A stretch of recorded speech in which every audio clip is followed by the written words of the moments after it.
Second exercise आपकी syllabus से cancel हो चुकी है, ठीक, बट स्टिल हम थोड़ा सा इंट्रोडक्शन पढ़ लेंगे उसका। एक्सरसाइज सेकेंड में प्रॉपर्टीज ऑफ डिटर्मिनेंट दिया हुआ है। क्या दिया है? प्रॉपर्टीज। तो नोट टेक्स्ट बुक खोलिए, I think so page number 64 से ही स्टार्ट हो रहा है वो, है ना, प्रॉपर्टीज। उसमें से फर्स्ट प्रॉपर्टी रीड करना है। The value of determinant remains unchanged if its rows are turned into columns and columns are turned into rows। इसका मतलब क्या होता है? इसका मतलब ये होता है 1 2 3 4 5 6 7 8 9। अगर ये डिटर्मिनेंट d है और उसके बाद में आपने d डैश निकाला और उसको कुछ इस तरीके से लिखा, first row becomes first column, second row becomes second column and third row becomes third column. मतलब रोज और कॉलम इंटरचेंज कर दिए, तो भी डिटर्मिनेंट की जो पहले वैल्यू आ रही थी वही वैल्यू बाद में भी आएगी। ठीक है, मैट्रिक्स में जब रोज और कॉलम्स को आप इंटरचेंज करते हैं तो ट्रांसपोज कहा जाता है। क्या कहते हैं?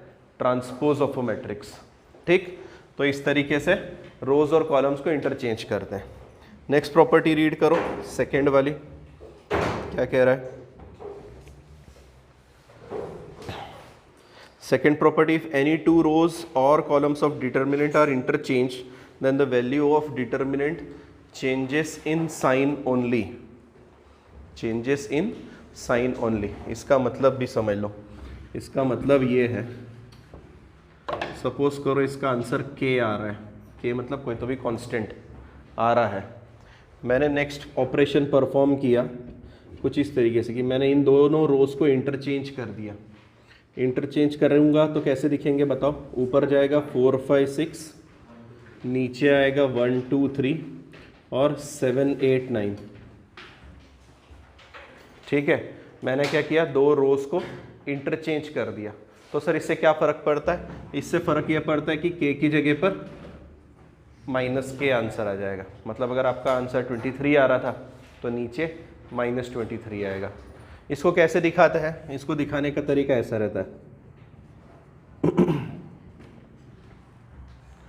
R1 और R2 इंटरचेंज हो गए, R1 और R2 चेंज हो गए। इसी तरीके से अगर मैंने इसके नीचे वापस से लिखा C2 C3, इसका मतलब क्या होगा बताओ? मतलब कॉलम 2 और कॉलम 3 इंटरचेंज होंगे। 4 1 7 एज इट इज़, 6 3 9 दूसरी जगह पर आ जाएगा और 5 2 8 पहली लास्ट जगह पर चला जाएगा। इससे क्या फ़र्क पड़ेगा? सर ये जो -k आ रहा था अब वो वापस से माइनस साइन मल्टीप्लाई होगा उसमें और वो बन जाएगा k। तो ध्यान में रहेगा, आप जितनी बार दो रोज या दो कॉलम्स को इंटरचेंज करते जाओगे उतनी बार उसका साइन बदलते जाएगा। ठीक, नेक्स्ट देखो प्रॉपर्टी नंबर 3। क्या कह रहा है property number 3? If any two rows और columns of determinant are identical then the value of determinant is शून्य। सबसे आसान काम, अगर कभी ऐसा दिख गया यहाँ पे 1 2 3 है, यहाँ 1 2 3 है, 4 5 6 है, ठीक है, आंसर 0 है, कैलकुलेट भी मत करना। ठीक है, या फिर सेम हरकत ऐसी हो गई 1 2 3 1 2 3 0 4 5, तो भी आंसर 0 है। मतलब कोई भी दो रो या फिर कोई दो कॉलम सेम हो गए तो डिटर्मिनेंट की वैल्यू 0 आ जाती है। ठीक है, नेक्स्ट देखो प्रॉपर्टी नंबर 4, 3 हो गया ना, 4। If each element of a row of a determinant is multiplied by a constant k, then the value of determinant is k times the value of given determinant। मतलब किसी एक रो या किसी एक कॉलम के हर एक एलिमेंट को अगर आपने मल्टीप्लाई कर दिया, जैसे कि यहाँ पर आंसर कितना आ रहा था हमारे पहले डिटर्मिनेंट में? k आ रहा था। मैंने क्या किया? 5 × 1 5 × 2 5 × 3, तो डिटरमिनेंट की वैल्यू 5k हो जाएगी। अगर मैंने ऐसा किया 7 इंटू 7 इंटू 7 इंटू, तो एक 7 मल्टीप्लाई हो जाएगा, मतलब एक 5 ऑलरेडी था ऊपर वाली रो में मल्टीप्लाई किया इसलिए, और एक 7 अलग से ऐड हो जाएगा। ठीक है, तो आप जितने नंबर से मल्टीप्लाई करोगे, किसी एक रो की बात कर रहा हूँ, सबकी बात नहीं कर रहा हूँ। अगर आपने पहली रो को 5 से मल्टीप्लाई किया तो 5 टाइम्स हो जाएगा, दूसरी रो को वापस से 5 से मल्टीप्लाई किया तो 25 टाइम्स हो जाएगा, और तीसरी रो को भी 5 टाइम्स किया तो 125 टाइम्स हो जाएगा। ठीक है, नेक्स्ट देखो प्रॉपर्टी, लास्ट होगी क्या या सेकेंड लास्ट है? Fifth, if each element of a row और column is expressed as a sum of two numbers, then the determinant can be expressed as a sum of two determinants। नीचे example दिया, उससे समझ लो फटाक से। क्या लिया देखो, a1 plus x1, b1 plus y1, c1 plus z1, और नीचे बाकी के एलिमेंट्स लिखे हैं। उसको उसने क्या कर दिया, बाद में सेपरेट कर दिया है। सेपरेट कर दिया मतलब a1 b1 c1, और उधर x1 y1 z1 दिख रहा है क्या? अरे हाँ बोलो, थैंक यू। ठीक, प्रॉपर्टी नंबर 6 चेक करो। If a constant multiple of element of any row or column is added to corresponding elements of any other row or column, then the value of new determinant so obtained is same as the original determinant. The operation does not change the value of determinant। क्या समझे? क्योंकि 3 line के ऊपर गए तो अपन hang हो जाते हैं। 3 लाइन के ऊपर गए तो अपन हैंग हो जाते हैं। अपन 3 लाइन से ज़्यादा पढ़ नहीं सकता, अपना ब्रेन इतना पेशेंस रख ही नहीं सकता है। ठीक है, तो हम ही बात करते हैं। इसका मतलब क्या है, पहला डिटरमिनेंट हमने जो लिया था वही ले रहे हैं, 1 2 3 4 5 6 7 8 9। मैं इस 4 को 0 करना चाहता हूँ। मैं क्या करना चाहता हूँ, इस 4 को 0 बनाना चाहता हूँ। कैसे बना सकता हूँ? तो पर मल्टीप्लाई बाय 0 करूँगा तो पूरा रो का रो 0 हो जाएगा। और तुम्हें पता है ना, अभी हमने एक चीज़ पढ़ी थी कि अगर आप किसी भी रो को किसी नंबर से मल्टीप्लाई करते हो तो वैल्यू ऑफ डिटरमिनेंट उतने टाइम्स हो जाती है। तो तुम तो डिटरमिनेंट ही 0 कर दोगे, फिर क्या फ़ायदा उस चीज़ का? हाँ, बताते। 4 में से 4 माइनस करें तो आ जाए, पर ऐसे डायरेक्ट उठा के 4 में से 4 माइनस नहीं करते हैं। तो इसके लिए ऑपरेशन कैसे परफॉर्म करते हैं? पहली चीज़, कौन सी रो बदलने वाली है? आप इसको 0 करने वाले हो, मतलब कौन सी रो बदलेगी? Second row. So R2 minus 4R1। Sir क्यों 4R1 क्यों? क्योंकि आप ऊपर कौन है देखो, इसके ऊपर 1 में मैंने 4 मल्टीप्लाई किया तो कितना होगा? 4 में से 4 माइनस होगा तो 0 हो गया।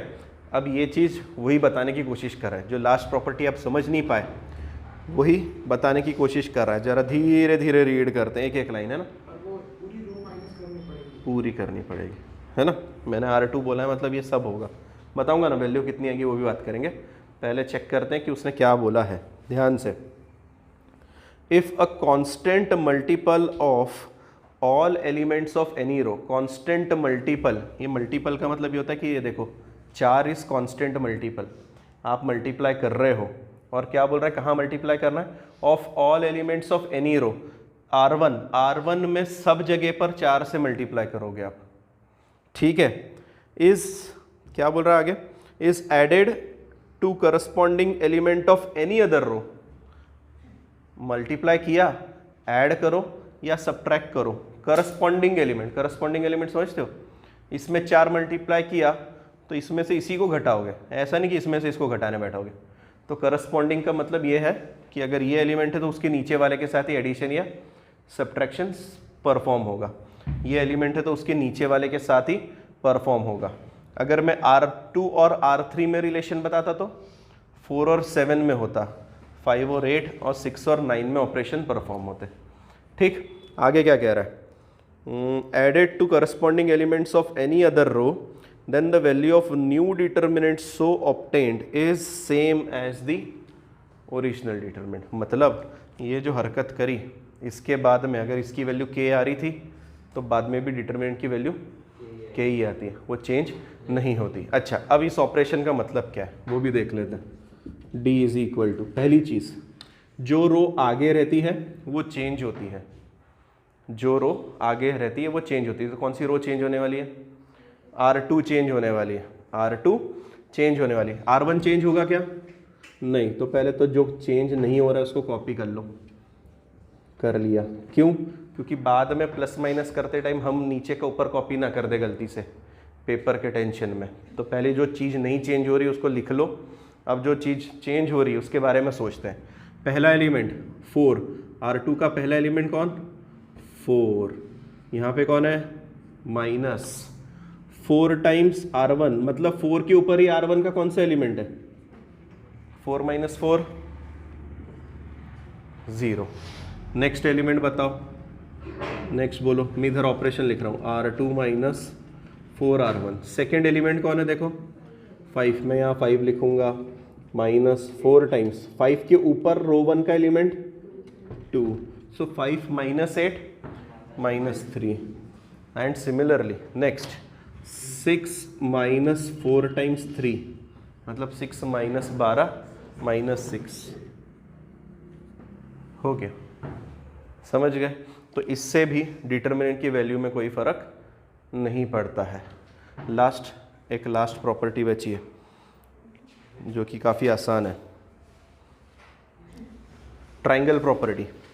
If each element of determinant above और below the diagonal is 0 then the value of determinant is equal to product of its diagonal. ऐसा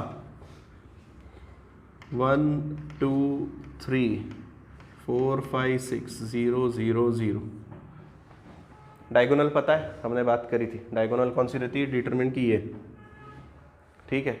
डायगोनल के ऊपर वाले एलिमेंट अगर 0 हो गए, डायगोनल के ऊपर वाले एलिमेंट अगर 0 हो गए तो इसका आंसर आएगा 1 इंटू 2 इंटू 3, खत्म। Simple.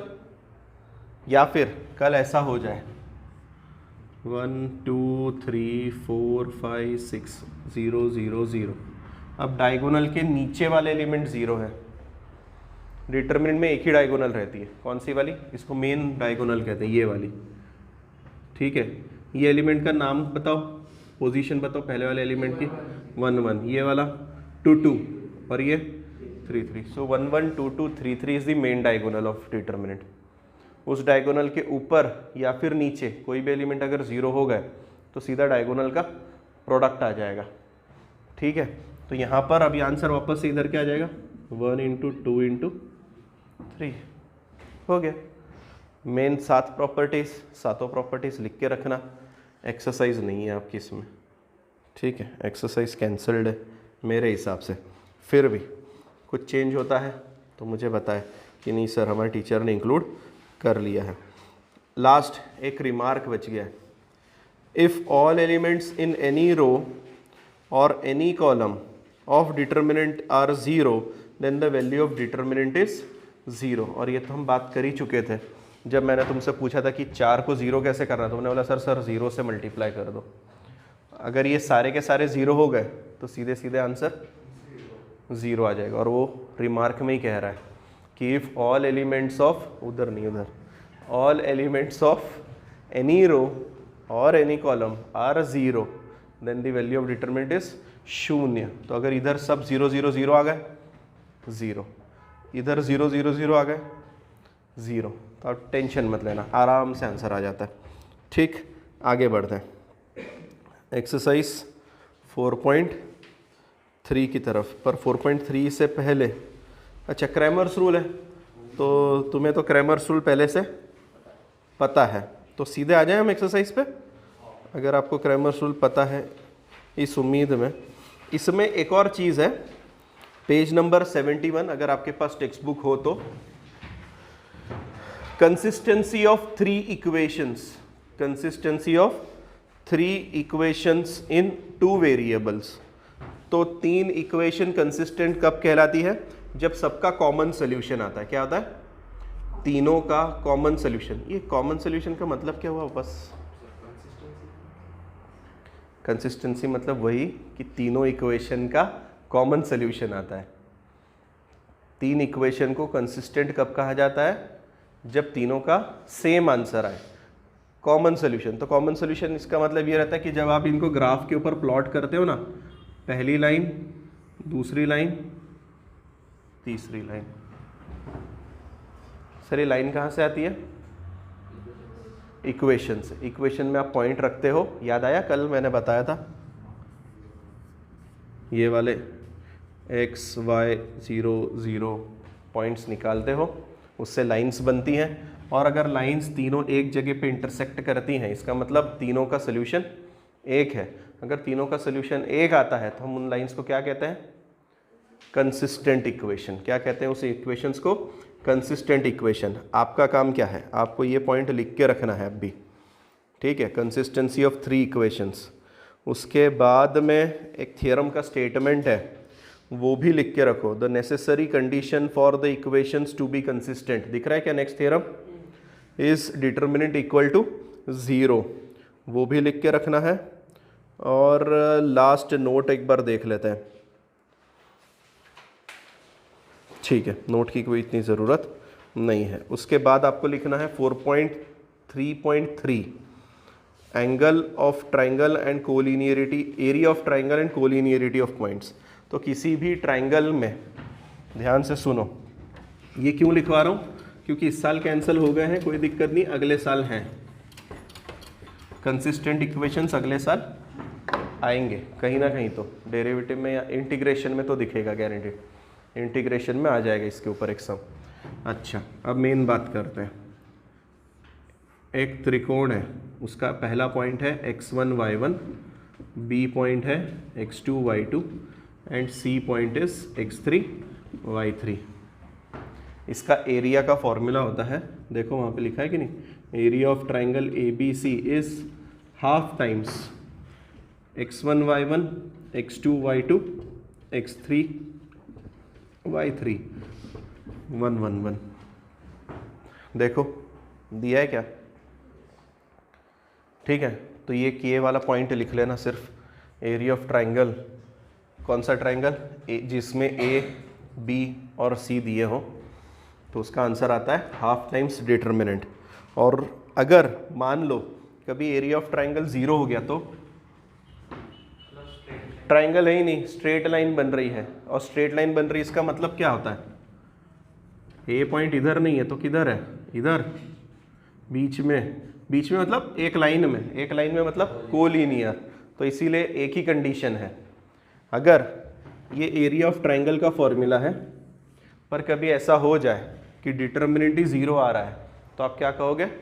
Points are collinear, they don't form a triangle. ध्यान में रहेगा। तो अभी लिखो, क्या क्या लिखने के लिए बोला है मैंने अभी तुम्हें? Consistency of 3 equations, theorem, properties भी लिख के रख लो। उसके बाद में area of triangle and collinearity of 3 points, और रिमार्क, कौन सा रिमार्क? सॉल्ड एग्जाम्पल के जस्ट पहले, area is a positive quantity, hence we always take absolute value of determinant. मतलब भले ही आपके डिटर्मिनेंट का वैल्यू -23 आ गया, तो भी आपको तो पता है ना कि एरिया पॉजिटिव होता है, तो आप वहाँ पे पॉजिटिव वैल्यू लेंगे। If area is given, consider both positive and negative values of determinant for the calculation of unknown coordinates. ये बाद में डिस्कस करते हैं। If area of triangle is 0, then the given 3 points are collinear. ये बात कर चुके हैं।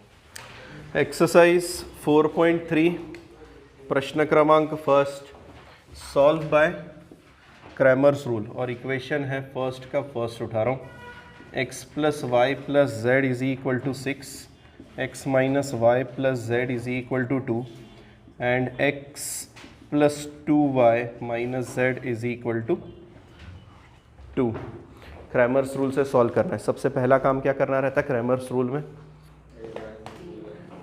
नहीं, पहले, अरे वो कुछ नहीं, सिर्फ सबसे पहले डी निकालते हैं। फर्स्ट पहली चीज़ रहती है प्रायोरिटी आपकी कि डी निकालें। डी निकालने का मतलब क्या रहता है? 1 1 1 1 माइनस 1 1 1 2 माइनस 1। ये कैसे लिखे मैंने? हाँ, x का कोएफिशिएंट, y का कोएफिशिएंट, z का कोएफिशिएंट, नीचे वाले इक्वेशन के कोएफिशिएंट्स और उसके नीचे वाले इक्वेशन के कोएफिशिएंट्स। ठीक है। अच्छा, डिटरमिनेंट को सॉल्व करना है। कैसे सॉल्व करते तुम्हें पता ही है। सबसे पहले मैं 1 लिखूंगा, रो और कॉलम गायब करूंगा, -1 इंटू -1 1, इधर आने का माइनस साइन और 2 1 जा 2। नेक्स्ट वाले 1 को क्या लिखूंगा, -1, अगेन 1 इंटू -1 -1, इधर आते टाइम माइनस का साइन और 1 इंटू 1 1। नेक्स्ट वाला +1, ठीक है, 1 इंटू 2 2 -1 2 -1, पक्का माइनस आएगा क्या? अच्छा वही, कोई तो भी ध्यान दे रहा है, मतलब 2 इधर आते टाइम माइनस और -1 मतलब -1 मतलब +1 हो जाएगा।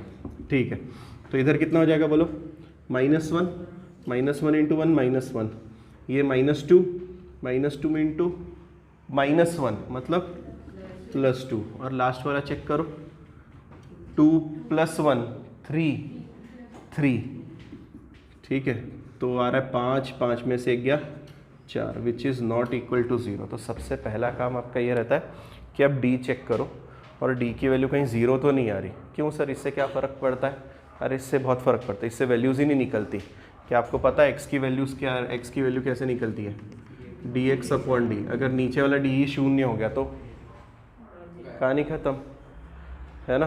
तो ये बात ध्यान में रखना है कि डी 0 ना हो जाए आपका। चलो अब नेक्स्ट काम क्या करना है, तो नेक्स्ट काम तो आपके हवाले रह सकता है, dx निकालना। dx निकालते टाइम क्या करते हैं, x के कोएफिशिएंट हटा देते हैं, मतलब 1 1 1 हटा देते हैं और वहाँ पे कांस्टेंट पटक देते हैं, तो क्या दिखेगा 6 2 2, यहाँ पर 1 -1 2 1 1 -1, इसको सॉल्व करेंगे। चलिए सबसे पहले कौन आएगा, 6 + 1 -2, दूसरा वाला -1 -2, इधर आते टाइम -2, पक्का, और लास्ट वाला +1 मतलब 4 माइनस बोलो -2, हो गया। चलिए वैल्यूज़ बताइए फटाफट। 6 ये कितना आएगा, -1, तो मैं डायरेक्ट -6 लिख लूँ इसको, ओके। ये कितना आएगा, -4 इंटू -1 मतलब +4, अच्छा। ये कितना आएगा, 6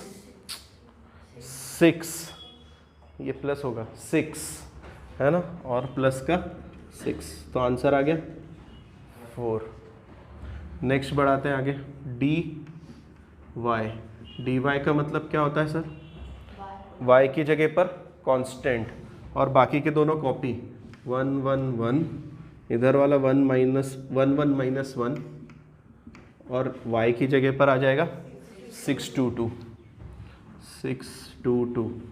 वैल्यू बताएं, सबसे पहले 1 -2 -4 लिख दूं शॉर्ट में अब, ठीक है, -6 -1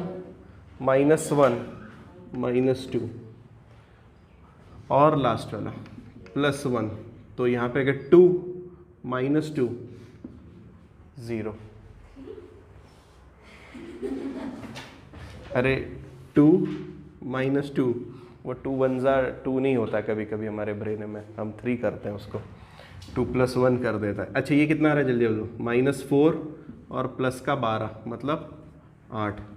लास्ट dz बोलो, 1 1 1 6 2 2 और y की जगह पर कौन था, 1 -1 2। बताओ वैल्यूज़ फटाफट, सामने कैलकुलेट कर लेना। पहला आएगा 1 -2 -4 -6, अरे कॉपी कैट्स कैलकुलेट तो कर लो, ठीक। -1 -2 0, और लास्ट वाला प्लस का 6 2 + 1, 2 + 1 3, अब 3 आएगा। बोलो जल्दी से कितना आ रहा है डी जेड की वैल्यू, -6 और प्लस का 18 मतलब 12। अब x की वैल्यू बोलो, dx/d मतलब कितना, y की वैल्यू dy/d मतलब कितना, और z की वैल्यू dz/d। बोलो dx की वैल्यू कितनी आई थी हमारे पास 4, और इसकी वैल्यू 4 मतलब 4/4 मतलब 1। dy की वैल्यू कितनी थी 8, और ये 4 मतलब 2, और ये 3। हो गया। चलिए क्वेश्चन नंबर फर्स्ट का 4th उठा रहा हूँ। -2/x -1/y -3/z = 3। Second equation, third equation. सबसे पहला काम डी ढूंढना, नहीं हम सीधे डी ढूंढेंगे, कोई रेसिप्रोकल नहीं। ठीक, मैं बताता हूँ, डायरेक्ट मेथड करते हैं। पहली चीज़ डी बताओ। डी निकाल देने में हम क्या करने वाले हैं, हम निकालेंगे सबसे पहले कोएफिशिएंट्स। कैसे लिखेंगे, -2 -1 -3, -2 -1 -3। नेक्स्ट बोलो 2 -3 1, 2 0 -3। सर 0 क्यों आ गया, क्योंकि y नहीं था, y नहीं था। डिटरमिनेंट की वैल्यू बताओ, चलो जल्दी। पहले सबसे आएगा -2, ये इधर मल्टीप्लाई होगा तो 9, और इधर वाला 0 मतलब सिर्फ 9। -1 का +1 +1, -6 -2 -8, और लास्ट वाला -3 मतलब 0 और +6। पक्का क्या +6 है ना, 0 + 6 6। कितना आ रहा है बताओ, ये आ रहा है -18, ये आ रहा है -8, और ये आ रहा है -18। बताओ आंसर। 44 माइनस वाला -44 which is not equal to 0। पहला काम हमने बता दिया कि 0 नहीं हो रहा है। अच्छा, अब जो शिवम कह रहा था कि सर रेसिप्रोकल कर लो, तो देखो तुम इस क्वेश्चन को इस तरीके से भी कर सकते हो कि मैं सबसे पहले लिखूं यहाँ पर let 1/x = p, 1/y = q, and 1/z = r। Sir इससे क्या फ़र्क पड़ता है, इससे फ़र्क इतना पड़ता है कि ये जो इक्वेशंस हैं 1 2 3 ये आपको दिखेंगे। यहाँ पर 1/x दिख रहा है आपको, ये 1/x है तो वो दिखने लगेगा -2p। यहाँ पर 1/y मतलब -q, और 1/z मतलब -3r। ठीक है, सामने वाला तो एज इट इज़ रहेगा। सेकेंड इक्वेशन क्या होगी बताओ मुझे, 2p -3q + r, 2p -3q + r is equal to -13। और लास्ट इक्वेशन क्या बनती, 2p -0 यहाँ पर है ना, तो -3r इज इक्वल टू -11। पर एक बात बताओ, मैं तुमको बोलते इसका डिटरमिनेंट निकालो, तो क्या निकालते, यही लिखते ना, तो यही करते हैं ना। मैं यहाँ से पहले वो लिखूँगा, वो लिखने के बाद वो सॉल्व करूँगा, फिर वो सॉल्व करने के बाद मुझे PQR की वैल्यू मिलेगी, फिर मैं बोलूँगा P तो ये है तो ये रखूँगा, फिर वो वैल्यूज़। इससे अच्छा हम सीधे ही XYZ में खेलेंगे।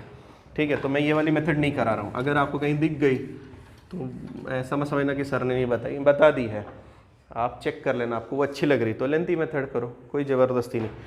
अब पर कहानी में ट्विस्ट आ जाएगा। अगर मैं वहाँ पे PQR लिखता तो आप क्या लिखते हैं वहाँ पर, DP की वैल्यू, DQ की वैल्यू और DR की वैल्यू। अब यहाँ पर हम वो नहीं करेंगे, हम करेंगे D ऑफ 1/x की वैल्यू।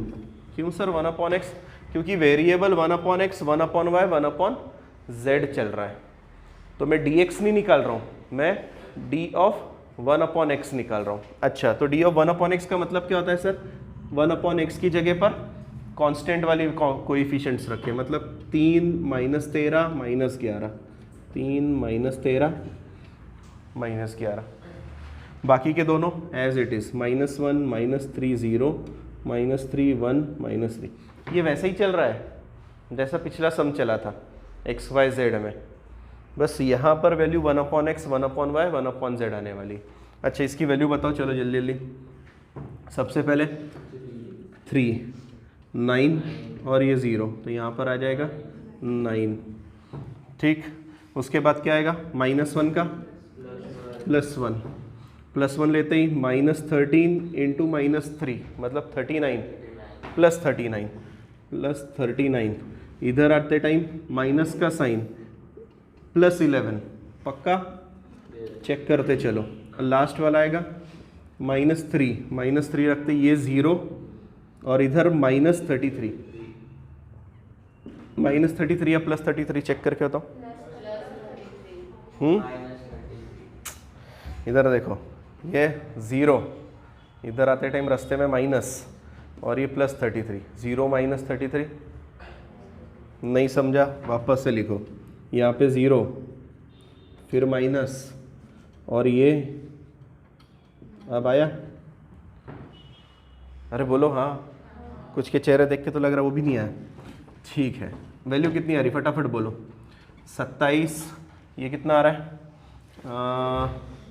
0 50 और वो कितना आ रहा है प्लस हो जा रहा है वो तो 99। करो एडिशन, बताओ जल्दी से इसकी वैल्यू बताओ कोई, तब तक मैं क्या करता हूँ।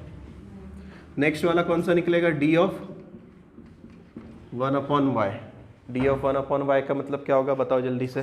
सर यहाँ पर कांस्टेंट आ जाएंगे, बाकी का पहला एज इट इज़, तो -2 2 2 3 -13 -11 और -3 1 -3 176। ठीक है, शायद से 11 के इसमें आ रहा है, और चेक करते जाओ। 6 + 1 7 7 - 7 0 मतलब 11 के टेबल में आ रहा है। क्यों सर 11 के टेबल में क्यों चाहिए, क्योंकि अपॉन में 44 आ रहा है जो खुद 11 के टेबल मतलब डिवाइड तो होगा ना थोड़ा बहुत, तो पॉसिबली आंसर उसी तरीके से आएगा कि सिंप्लीफाइड आंसर मिले।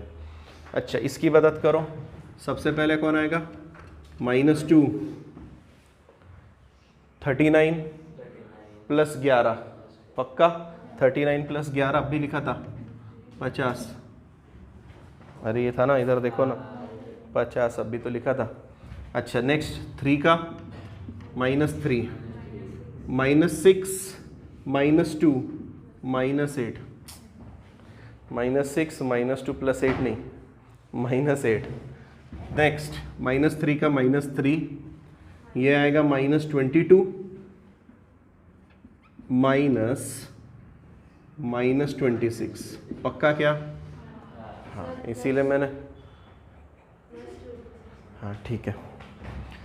चलिए ये कितना आ रहा है, -100 + 24, ये कितना आ रहा है 26 प्लस हो जाएगा, -22 करेंगे तो 4 आएगा, +4 × -3 करूँगा तो माइनस का 12 आएगा, तो हमारे पास -88। हाँ जी 1/x वाला है 44 आ रहा है ये सर वहाँ पे -11 और -3 है ना, तो वो +33 होगा। ये हटा देता हूँ मैं, हाँ बोल लो अब क्या करना है।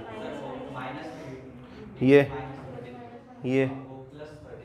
+33, अच्छा ये लास्ट वाला कहाँ से आ रहा है, यहाँ से आ रहा है, -3 लिखा, ये आया 0, वापस से वहीं पे अटके अपन गाड़ी है ना, इसमें किया 0, इधर आते टाइम माइनस, मैं कितनी बार वही चीज़ कर रहा हूँ,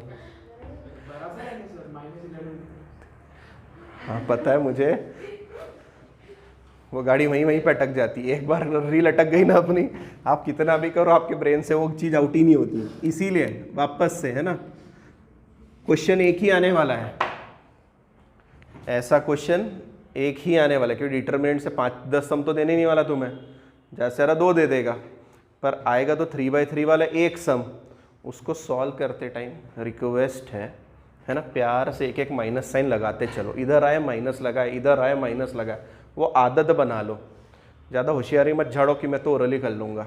अब भी अपन ने 4 बच्चों को यहीं पे खेलते देखा है, कब से वहीं खेल रहे, तो भी मैं बता के गया, वापस से वहीं पे अटक गई गाड़ी, तो नहीं हो रहा, एक बार ब्रेन अटक जाता है तो अटक ही जाता है, इससे अच्छा प्यार से एक माइनस साइन लगाओ और आगे का माइनस × माइनस चेक कर लो, ठीक है। चलिए आगे बढ़ते हैं, ये -88 आ गया। डी 1/z आखिरी में क्या हो जाएगा, ये 3 - 13 - 11 लास्ट में चला जाएगा, सही है। x वाला एज इट इज़ आ जाएगा, और y वाला कौन था, -1 - 3 -1 - 3 0 था क्या, अच्छा 0 था। हो गया।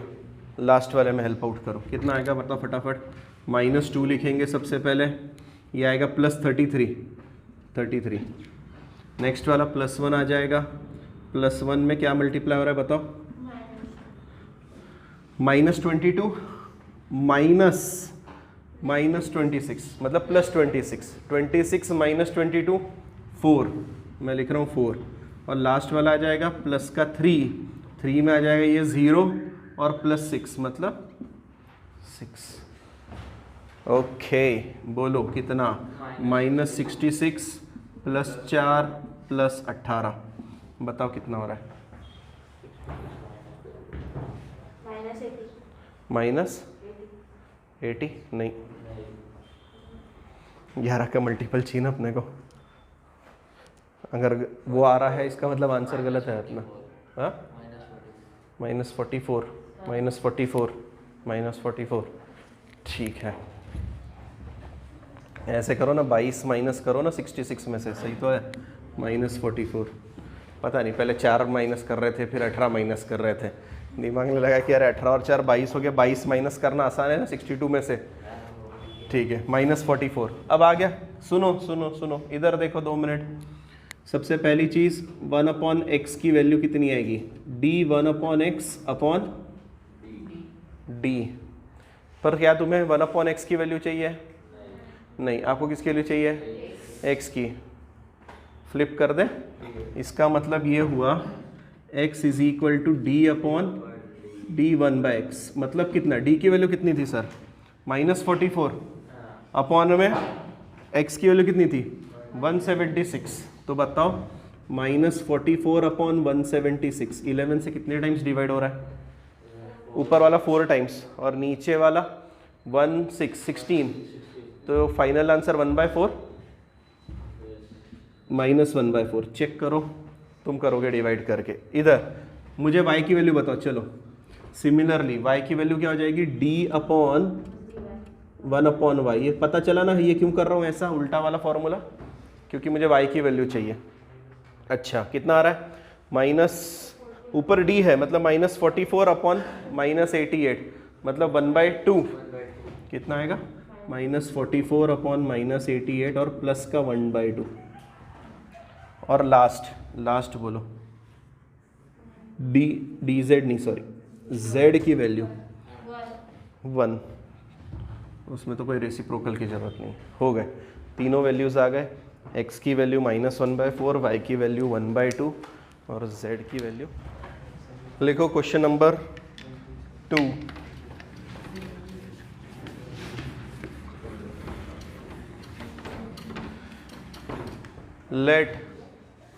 लिखो let the 3 numbers be, question number 2, let 3 numbers be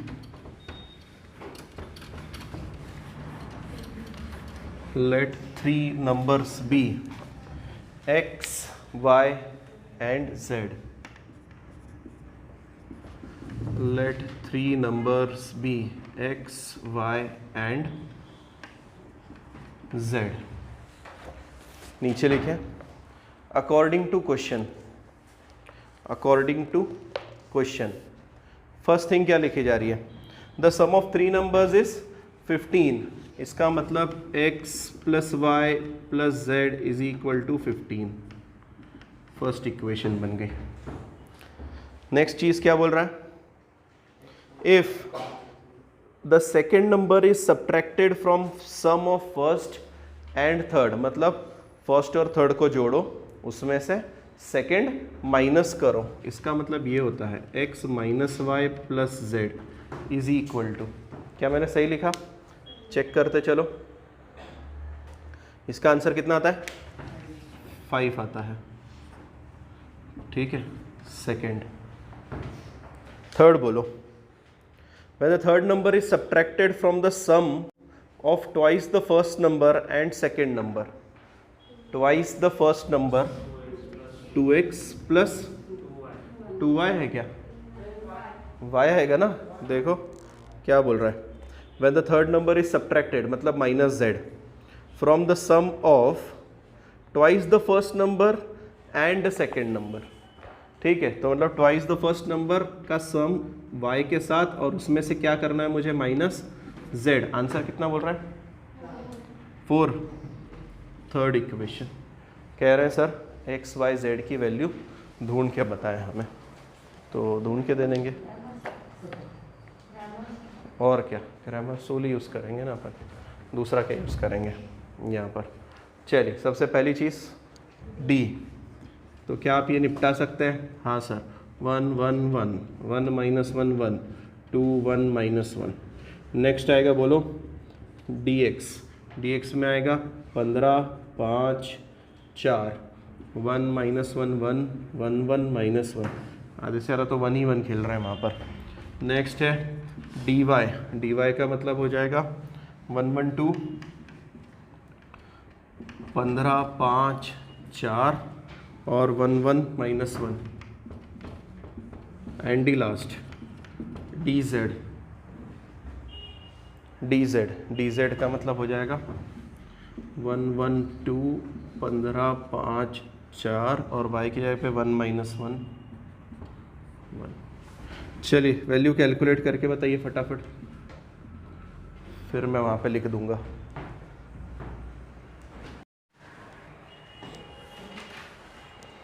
हो गया, चलिए बताइए क्या क्या कैलकुलेशन किया। d की वैल्यू कितनी आई, 6, इसकी वैल्यू 18, इसकी 30 और इसकी 42। इसका तात्पर्य ये हुआ कि x की वैल्यू आ गई 3, y की वैल्यू आ गई 5 और z की वैल्यू 7।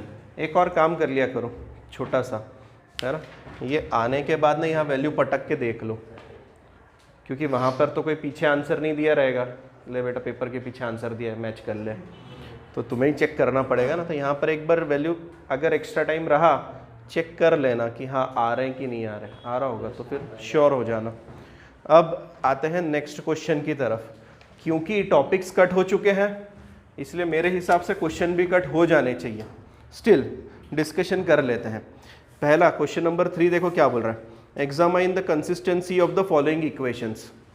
मैंने रिड्यूस सिलेबस देखा है, उसके हिसाब से तो ये टॉपिक नहीं है, तो क्वेश्चन नहीं आने चाहिए, पर नसीब ज़्यादा ख़राब रहा और बोले नहीं हमने तो सिर्फ थ्योरम कट करे थे, ये आने वाला है, तो मुझे नहीं पता, बट ईजी काम है इसलिए फटाफट डिस्कस कर लेते हैं। Examine consistency of following equation, इसका मतलब क्या होता है, कंसिस्टेंसी का मतलब डिटर्मिनेंट इक्वल टू 0 आना चाहिए। तो क्या तुम डिटर्मिनेंट इक्वल टू 0 निकाल सकते हो? अरे हाँ, डिटर्मिनेंट का पहला रो कौन सा बनेगा पहले ये बताओ फर्स्ट क्वेश्चन के लिए, 2 -1 3, नीचे देख। दूसरा इक्वेशन कौन सा बने, दूसरा रो कौन सा बनेगा, 3 1 -2। क्या हो गया, यहाँ z नहीं है, यहाँ z नहीं है, तूने तो देखा था a1x + b1y + c1, याद आ रहा है क्या? और तीसरा 11 2 -3, तो तुम ये कर सकते हो कंसिस्टेंसी वाला। Next, find k if the following equations are consistent. Consistent है मतलब डिटरमिनेंट इक्वल टू 0, सॉल्व करोगे और k की वैल्यू निकालोगे, ठीक। नेक्स्ट क्या रहेगा, find the area of triangle. Triangle का एरिया क्या था याद है, half the determinant. Half determinant मतलब कैसा पर सर, पहले वाले क्वेश्चन का अगर आंसर निकालना हुआ मुझे तो 1/2 क्या लिखूंगा मैं जल्दी बताऊँ, वहाँ पे 5 8, नीचे आएगा 5 0 और नीचे आएगा 1 0, बाकी 1 1 1। This is your area of triangle, easy, तो निकाल सकते हो एरिया ऑफ ट्राइंगल, ठीक। Question number 6, find the area of quadrilateral whose vertices are. अब ये क्या झोल है, क्वाड्रिलेटरल दे दिया, तो क्या करेंगे हम, डायगोनल, सही है कि नहीं, डायगोनल से हम दो त्रिकोण में डिवाइड कर देंगे। एक क्वाड्रिलेटरल दिया हुआ है ABCD, एक डायगोनल रहेगी शायद से वहाँ पर, एक ट्राइंगल दूसरा ट्राइंगल, दोनों ट्राइंगल की एरिया जोड़ देंगे, और आ जाएगा। और ट्राइंगल की एरिया कैसे निकालेंगे सर? ये 1/2 और डिटरमिनेंट से। ठीक, नेक्स्ट देखो, find the value of k if area of triangle whose vertices are is 3/2। बस यहाँ पर एक छोटा सा चेंज करना है। वो जो क्वेश्चन नंबर कौन सा है, वो क्वेश्चन नंबर 7। अगर आ गया तो, नहीं आया तो तुम्हारे लिए खुशी की बात है, नहीं आया तो कोई टेंशन नहीं है। 7th में उसने एरिया ऑफ ट्राइंगल दिया हुआ है, ठीक है, तो आप लिखेंगे 1/2 डिटरमिनेंट इक्वल टू कितना है 3/2। ठीक है, जब आप डिटरमिनेंट, तो इधर सिर्फ आपको ±3/2 लिखना है। क्यों वो बताता हूँ। क्योंकि इसकी वैल्यू क्या आती है, पॉजिटिव वैल्यू आती है। अंदर कौन बैठा है, के बैठा है, तो के की वैल्यू प्लस रहे या फिर माइनस रहे, आंसर तो डिटरमिनेंट का सेम आने वाला है। इसीलिए आपको उसने वहाँ पर, मैंने आपको बताया था, रिमार्क्स में चेक करो। एक्सरसाइज के जस्ट पहले एक रिमार्क है, पढ़ो। एक्सरसाइज के जस्ट पहले मतलब एरिया ऑफ ट्राइंगल के पहले एक रिमार्क लिखा हुआ है, area is positive quantity. Second point देखो, if area is given consider both positive and negative values of the determinant for calculation of unknown coordinate. Unknown coordinate मतलब वो के ढूंढने के लिए सामने सिर्फ आपको ±3/2, वैसे तो आपको सॉल्ड एग्जाम्पल में दिख जाएगा। कंप्लीट ना बेटा ना, इसके बाद होगा मैट्रिक्स चालू। तो मैं तुम्हें अभी ब्रेक दे रहा हूँ, है ना, वापस से मिलते हैं।